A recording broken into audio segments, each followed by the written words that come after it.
Sa video nito mga bossing is mag-install po tayo ng front fender extension. Naisipan ko na magkabit mga bossing kasi tumatalsik kasi sa kanyang chassis. So yan po palang ikakabit natin mga bossing. So SEC po ang brand niyan. May nilapag na rin akong link sa comment section para madali nyo lang mahanap. Bergman Street, Bergman EX at saka Venice, pasok yan dito sa SEC na front fender extension mga bossing. So ayan, pinasok muna natin mga bossing kasi sa pagkakaalam ko sasayad po ito mga bossing, lalo na po sagad nyo po pagliko is masasayad talaga siya mga bossing. So isagad natin pagliko mga bossing. So try natin, ayan, sayad siya mga boss pag isagad natin pagliko.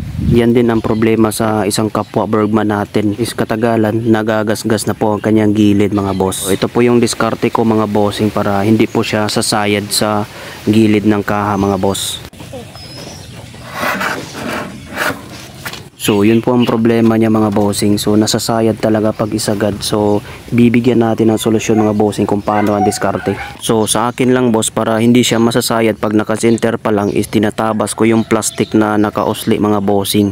Iyang tinuturo ko. Nina kinabit natin mga bossing para makita natin kung saan banda siya masasayad. So nung inalis ko na, may gasgas agad sa gitna yung extension fender natin. So kailangan ko talaga siyang tabasan.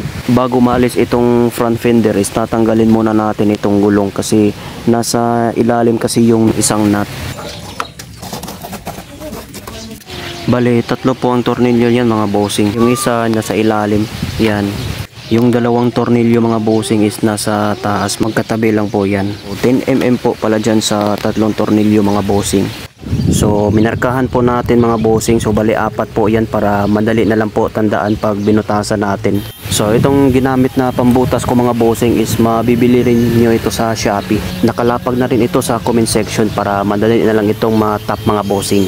Apat po yung butas sa front extender. So apat din ang bubutasan natin mga bossing. So ito na po ang resulta matapos natin mabutasan mga bossing. Ayan.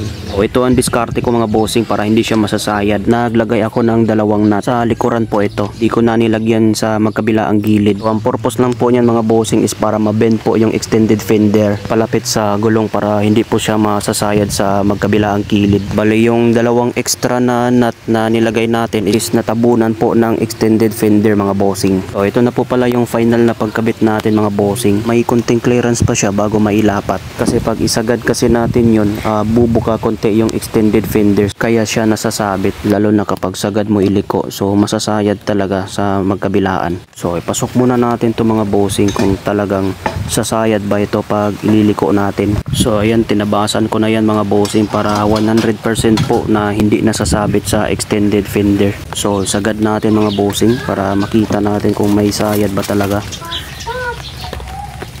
Yun no, hindi na siya sasabit mga bossing. Ito, pakinggan nyo mga boss.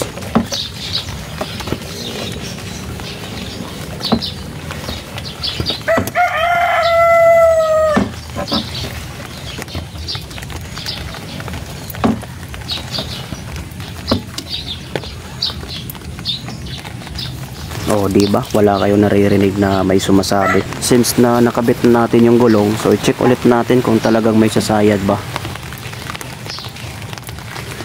Yun, perfect mga bossing. So hindi siya nasasabit. So pakinggan nyo ulit mga boss kung talagang may maririnig ba kayo na nasasabit ba.